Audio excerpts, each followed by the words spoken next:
Oi, gente! Sejam bem-vindas a mais um vídeo do canal da Escrita Curativa, onde eu falo sobre o processo de construção de uma autoria, coisas relativas ao corpo, à vida, à escrita, à escritura. E para quem não me conhece ou tá aqui pela primeira vez, eu sou Jerusa Zeunis e a nossa conversa hoje gira em torno de uma pergunta: literatura para quê?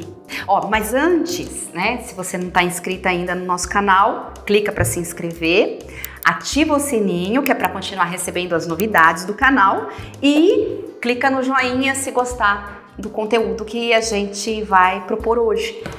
Bom, literatura para quê? Essa pergunta, ela não é muito original. Na verdade, né, ela é o título desse livrinho aqui, que é um super livro, embora pequenininho, mas é um livro que eu gosto, né, de conversar, né, conversar um pouquinho com o Compagnon, porque o Compagnon é um professor e também um crítico literário, e ele traz uma série de ideias que eu queria hoje trocar com vocês, né? Mas primeiro, quando eu falo literatura para quê, é uma pergunta que se abre para algo que para mim é importante. Para que eu preciso? Eu preciso, tantas perguntas dentro dessa, né? Eu preciso de literatura, né? O que faz a literatura? Ou o que eu faço com a literatura, né? E mais, né? Por que literatura? Para quem literatura? É a grande questão que se coloca, porque eu disse já em algum momento, em algum vídeo aqui do canal, que a literatura é a própria questão, né? E se eu me aproximo dela, eu vou criar mais e mais perguntas, né? Elas vão se multiplicar. Só que quando eu cheguei nesse livro, eu tinha uma ilusão de que haveria uma resposta. Se era uma pergunta que tinha no título, provavelmente o autor me daria algumas respostas. E ele tenta fazer isso, né? Como um crítico, como um professor, como alguém que está ligado a uma instituição, né? Como alguém que está ligado a um saber específico. Ele realmente tenta colocar algumas respostas, e essas respostas elas até podem nos acalmar ou nos tranquilizar por algum momento. Só que quando você começa a entrar num processo de autoria, não basta mais pra gente só receber uma informação. A gente quer conversar, dançar com essa informação, né? Dar voltas com ela, e você acaba entrando num processo de questionamento também, saltando para outras questões, né?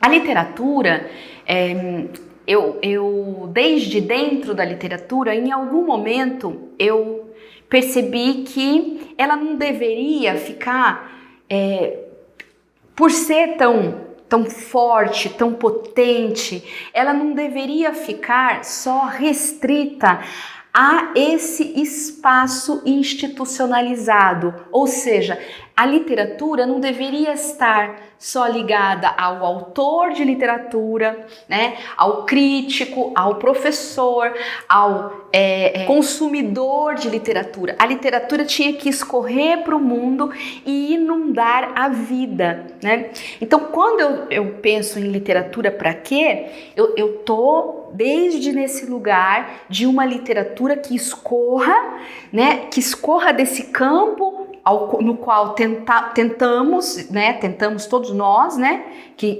trabalhamos no espaço institucionalizado da literatura, que ela escorra desses limites, né, que tentamos guardá-la, e ela escorra para a vida e toque a todos, né? Eu me lembro que eu tive uma aluna que fez foi minha orientanda, e ela trazia, a Viviane Freitas, ela trazia um tema importantíssimo. Ela queria estudar o Ariano Suassuna, mas ela queria estudar sob uma perspectiva completamente nova, a literatura como contaminação. E ela dizia e sustentou belamente que não era preciso ler literatura para ler literatura. O quê? Não acredito. Isso é incrível, né? Porque, nossa, ela foi um pouco chocante isso no lugar onde a gente estava, mas ela começava a dizer que não precisamos ler os textos para conhecê-los, porque eles vão, né, tomando conta de tudo, e quando a gente vê, a gente está falando de textos nunca lidos, vão tomando conta da vida. É incrível pensar isso, né? Na literatura que vaza, na literatura que escorre, né? Na literatura que nos toca sem que a gente tenha sentado para ler. Isso é impensável, né? Dentro de alguns espaços, né? Inclusive, talvez dentro do espaço do qual o Companhão está falando. E aí, esse livro, ele é muito interessante, né? Porque o Companhão, ele vai fazer um levantamento histórico da literatura. Na verdade, ele está falando da literatura porque ele, na verdade, está com medo do desprestígio, né? Eu vou situar um pouco o Companhão e o que ele fala no livro, para que eu possa dar curso às minhas próprias ideias, né? A gente no interior, a gente fala assim, dar linha na pipa, dar linha para pipa, né? Deixar a pipa voar, né? Dar mais linha, assim ela voa mais alto. Então eu vou situar um pouquinho essa discussão do Companhão e depois tentar perseguir as minhas próprias ideias, né? Mas então, o que o Companhão faz aqui nesse momento, né? Nesse momento, ele está assumindo uma cadeira, né, de professor, e ele está discutindo o desprestígio da literatura dentro de uma cultura imagocêntrica, né, de uma cultura tecnológica, né? Então ele fala, a gente precisa, é muito interessante, é muito curioso, defender a literatura, né? Então é um livro que é todo um elogio à literatura, né? A pensar o poder da literatura. E isso, para mim, sempre me causou estranhamento, né? Pensar a literatura num lugar elogioso, puramente elogioso, sem colocar esse lugar, esse alto lugar, em questionamento também. Enfim, mas aí, o que ele vai falar, né? Ele vai falar do poder da literatura, dos poderes da literatura. Ele vai citar, ao longo do tempo, quatro poderes da literatura que estão muito linkados a um momento em que ela está sendo produzida, né? Então ele vai começar pensando a literatura, a função da literatura, um para quê da literatura, como a literatura para melhorar o homem, né? O homem e a mulher, tá? Ele vai falar o homem aqui, mas... né? Para nos melhorar, né? Como se a literatura, isso ele vai dizer, esse é um poder que remonta à tradição clássica, né? Onde havia uma crença no poder instrutivo da literatura, no poder moralizante, a literatura como instrumento de moral, né? Que vai educar, deleitando e provocando catarses, né? É muito interessante, ele parte daí, né? Ele fala assim, olha, a literatura serve, né? Ou estar ao serviço de melhorar o homem. Aquele que lê se melhora, né? Por meio do quê? Por meio do exemplo, por meio do belo. Bonito! Aí ele vai falar, né? Porque ele fala bastante, apesar de parecer pequenininho o livro. Mas aí ele vai chegar num segundo poder da literatura que emerge, né, a partir do iluminismo, né? Ele vai falar que a literatura ali vinha com o poder de curar o homem, né? Curar o homem, curar a mulher, né? De nos curar. Né? E por quê? Né? Porque ele vai dizer, essa é a crença romântica, né? Que tem um poder na literatura de nos libertar da opressão. Então a gente pensa lá, né? Nos nossos românticos, Castro Alves, né? Como se lendo a literatura nos libertasse da opressão, da alienação, né? De toda a restrição, né? Ela fosse sempre, por conta disso, um dispositivo benéfico de subjetivação. Interessante, né? Que é um olhar que só olha, que vê um poder, mas um poder só para o bem. É como se a literatura não tivesse nesse lugar de poder dela, ela só tivesse direcionada para o bem, é interessante como esses defensores da literatura, eles nunca abordam um poder destrutivo, né? Destrutivo, ou mesmo um lugar de um certo perigo de uma palavra tão potente assim. E aí é interessante porque quando isso acontece, essa defesa, né? Essa ofensiva defesa da literatura acaba, por um outro lado, enfraquecendo ela como se ela tivesse... É como se ela precisasse de fato que alguém fosse lá e a resgatasse do fundo do poço, né? Então é um jeito de falar do poder despotencializando o próprio lugar da potência. Muito interessante, né? Mas tudo bem, vou continuar, porque eu não consigo não pensar junto com essa recapitulação que eu estou fazendo, né? E aí, né, ele vai falar que o pensamento moderno traz um novo poder para a literatura, que é o poder de corrigir a nossa linguagem, né? Olha, um poder corretivo, né? Corrigir o ser humano, né? Corrigir a linguagem do ser humano, né? Para que ele possa ordenar melhor as ideias. Olha que interessante, né? Ordenar, né? Veja, o pensamento moderno, então, ele sai de uma visão transcendente da literatura para buscar, né, uma imanência, né? Por meio da correção, né? De uma linguagem superior, particular, de uma linguagem extraordinária e de uma sugestiva construção linguística. Esse poder, ele me interessa bastante, né? Me interessa muito, mas de um modo mais crítico, né? Porque é como se ele visse essa imanência da linguagem, né? Como a linguagem também é um corpo, mas ele meio que, a meu ver, ele meio que entrevê isso, porque ele vê que a linguagem seria mais particular, mais subjetiva, mais extraordinária e superior, né? Graças à literatura. Quando a literatura também, porque ela está num lugar móvel, um lugar de vida, ela também trabalha com regimes linguísticos, padrões linguísticos, e ela também pode ir para o outro lado, né? E aí é muito interessante que aí, quando chega no pensamento moderno, ele faz uma ressalva e fala, olha, tem um lugar que ele não gosta, né? Ele é muito crítico desse lugar, que ele vai dizer que a literatura é usada para distrair o ser humano, né? Como distração. Então, seria um outro poder, mas que ele vê como um despoder usado, como um uso contra a própria literatura, né? Um poder de neutralização, né? É muito interessante, né? Porque ele vê que isso traz malefícios, né?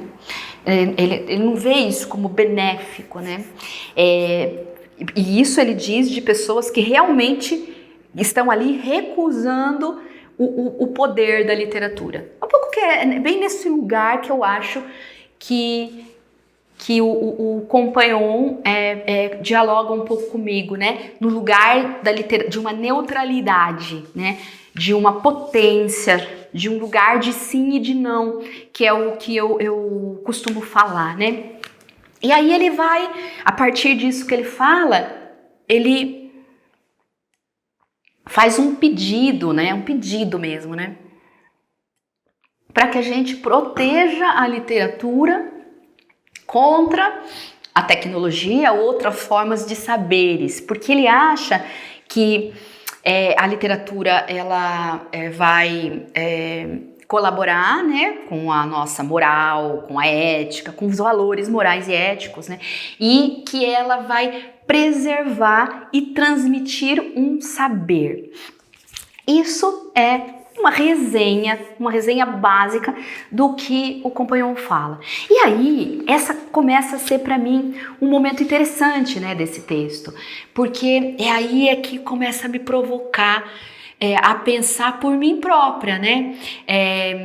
E não só por mim, obviamente, mas pela minha experiência, né?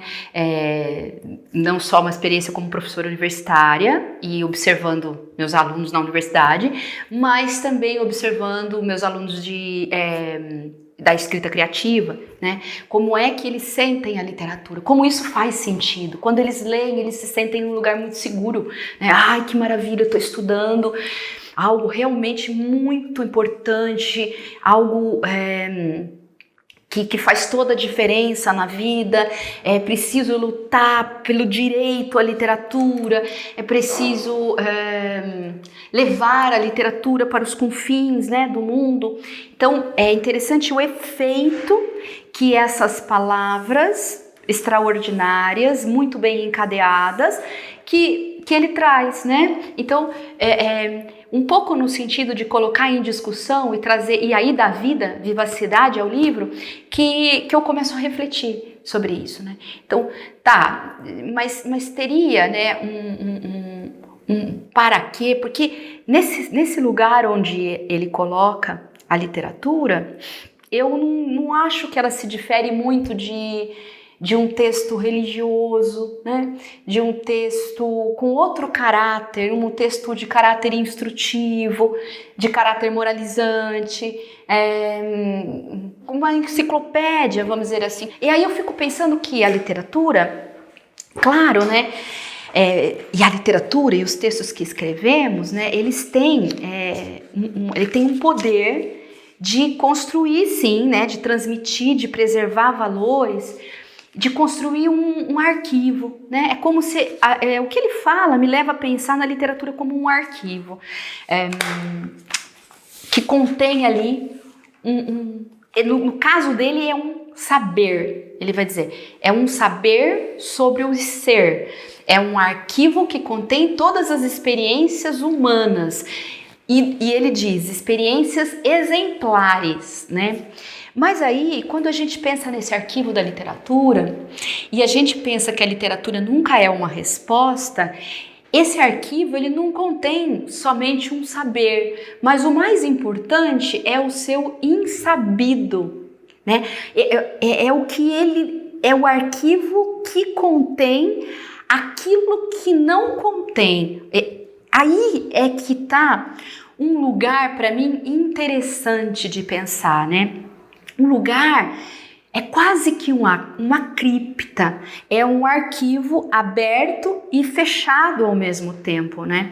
E por isso um arquivo que não se rende a um uso instrutivo e benéfico como que ele propõe. É um arquivo vivo, né? E por isso um arquivo, e é isso aí eu esqueci de trazer o livro, mas eu já estou falando um pouco com o Derrida, num livro que chama Mal de Arquivo. Nossa, um livro maravilhoso, onde ele vai falar da pulsão natural a todo o arquivo de se autodestruir, né? A pulsão arquiviolítica de autodestruição, de autodestruição. É uma palavra que vocês vão perceber que eu sempre engasgo, né? É curioso, eu tenho que refletir sobre isso, né? Dos vários vídeos que eu faço, quando chega na palavra destruição, eu engasgo.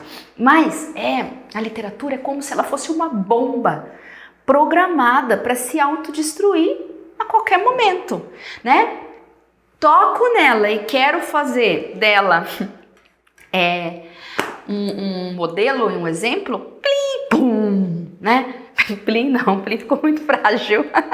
Eu tô muito seguindo o companhão. Plim, não, bum, né?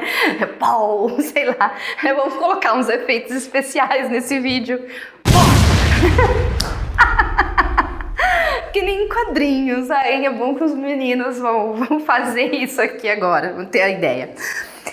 Porque ao mesmo tempo que ela diz, né? Ela se desdiz, né? E aí ela se mantém em estado de potência, em estado de questão. Então, se fosse para eu terminar esse livrinho do Companhão e eu falasse, e aí, Jerusa, como é que você pensa? Literatura para quê? O que você diria, né? Bom, eu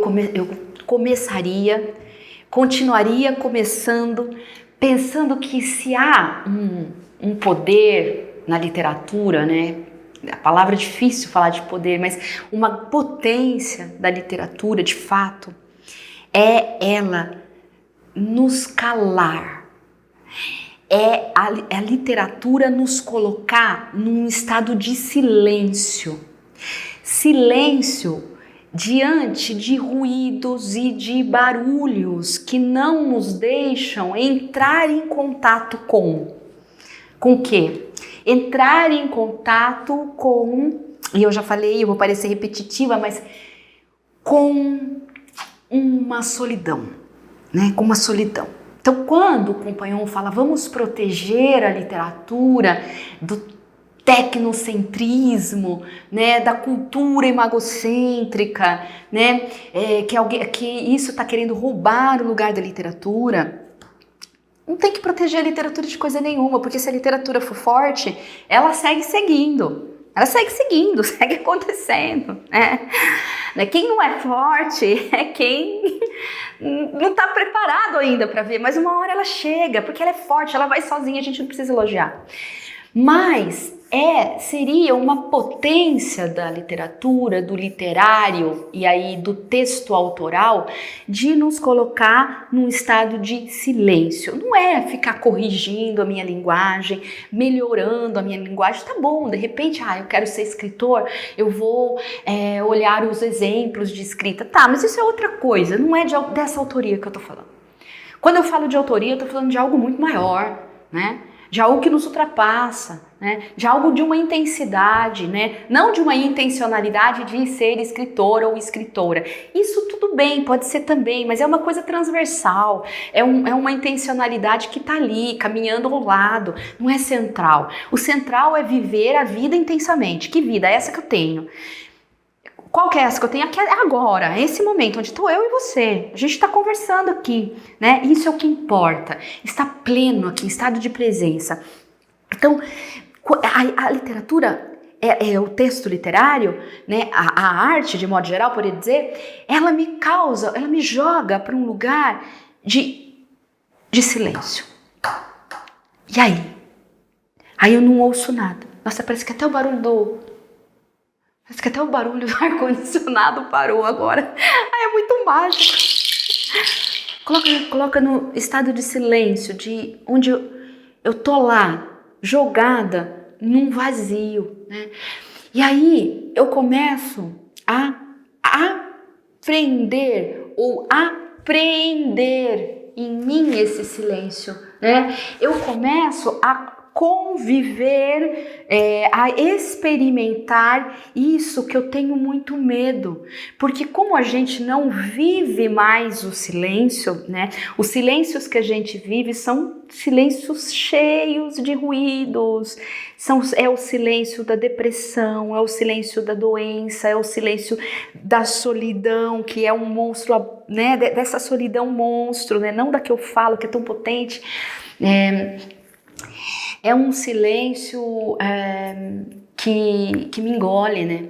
É o medo desse silêncio. Então, esse silêncio, eu me afasto dele com todos os ruídos, com todas as imagens, com todas essas coisas e tal. Mas a literatura, quando acaba, nem que seja por um segundo, naquele ponto final, eu paro. Eu paro e respiro. E aí eu vou caindo, né? Eu vou caindo num outro processo, né?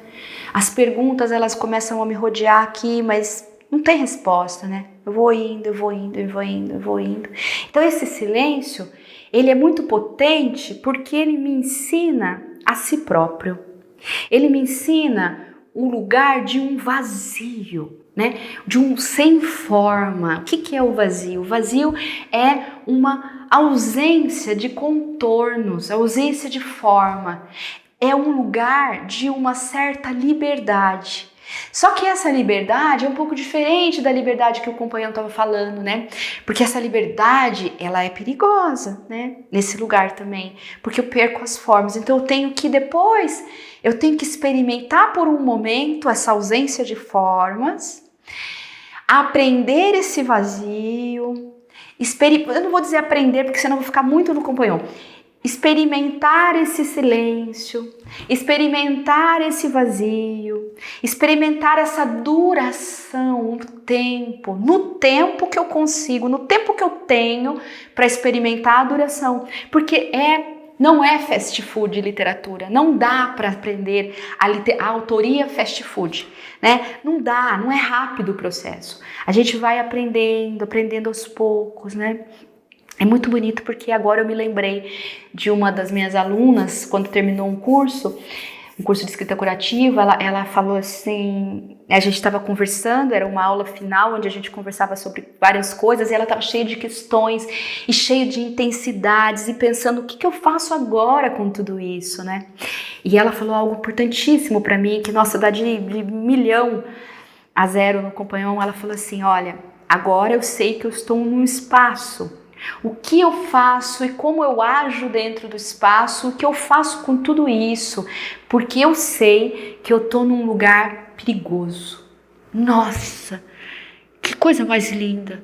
Quando ela falou isso, eu fiquei em choque, porque era tudo que eu estava esperando há anos ouvir. É difícil ouvir isso. Parece algo tão simples, né?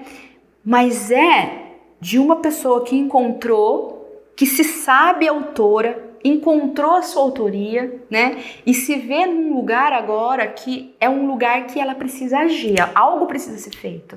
Porque se ela não fizer, é um espaço perigoso. É um espaço perigoso.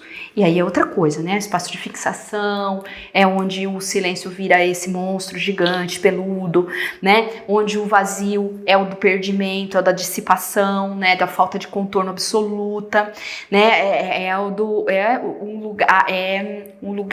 Esse lugar é um lugar que pede uma prudência, né? Então ela sabe, nossa, é um lugar perigoso, eu preciso sair, porque não é para você ficar para sempre no silêncio. A literatura, ela é para te jogar no silêncio e você entrar nessa experimentação e depois você sair dela. Por isso eu acho muito interessante pessoas que escrevem e falam assim, eu queria só sair, só escrever, só ficar aqui no meu mundo, não ter contato com ninguém, né? Ficar na minha clausura, escrevendo, né? Eu lembrei agora de um poema lá que eu aprendi lá no colegial, sei lá, o beneditino escreve, Itália, nananana, deve ser Olavo Bilac, parnasiano. E aí o beneditino escreve, Itália, processa, queima a palavra, não sei o que, porra, né? Nossa, que chato, né? Entrar para sair, mas enfim. Aí tudo bem, então vamos lá para o que importa. E aí? O que acontece quando eu estou nesse lugar? Nesse lugar de silêncio, com vazio, com duração.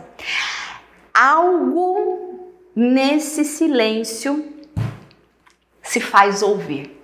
A gente tem que ficar o tempo suficiente, por isso demora.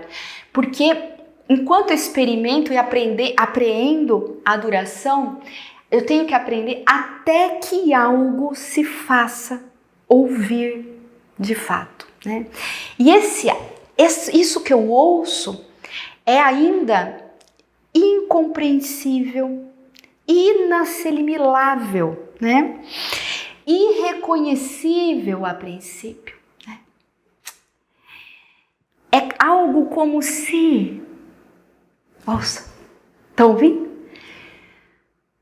Como se fosse um lamento, como se fosse um gemido, como se fosse um suspiro, um espanto, um grito, uma pergunta. É nesse lugar, né? E aí é nesse lugar onde eu me demoro um pouco mais, né? Eu moro dentro desse silêncio. Eu vou perdendo os medos, meus medos, minhas inseguranças, de deixar vir esse lamento, deixar vir esse gemido, deixar vir esse suspiro, esse monte de sons inaugurais que é a sonoridade, né, de um campo comum a todos nós, né, porque é a sonoridade daquelas águas primeiras, né, enquanto a gente está, né, ainda, né, em estado larval, né? Em estado fetal, aquelas águas primeiras que ficam crescendo em nós e que nos torna comuns uns aos outros, né? Criamos aí esse espaço do comum, e comum porque a gente vai se diferenciar, cada um vai trazer essa voz inaugural de uma certa maneira. É nesse momento em que eu escuto uma voz. E aí a grande surpresa. De quem é essa voz? É a voz daquele autor que eu li? É a voz da pessoa que assinou o livro? Que assinou o poema? Não. É a minha voz. E trazer essa voz que eu ouvi lá, pegar no rabo dessa voz, porque essa voz às vezes ela já se encontrou, ela encontrou um buraquinho, né? Ela acostumou, ela tem quase o formato do nosso buraco, ela tá lá, toda moldada ao buraco. É pegar essa voz pelo rabo e puxar com toda a força para fora, né? E aí começar a conversar com ela, através do quê? Perguntas, através da literatura. É isso. Aí, tá tudo aí. Não tem outro lugar, né, para procurar a autoria, senão dentro. Senão num silêncio repleto de fora, repleto de exterioridade, mas que vive dentro. Bom, acho que por hoje é isso. Eu adoraria saber o que vocês pensam sobre isso, né? Literatura para quê? Literatura na sua vida para quê? Já pensou sobre isso? Divide aqui comigo. Pode colocar nos comentários. Eu vou adorar receber vocês e entrar em diálogo mais quentinho, mais de pertinho. Um beijo e até o nosso próximo vídeo.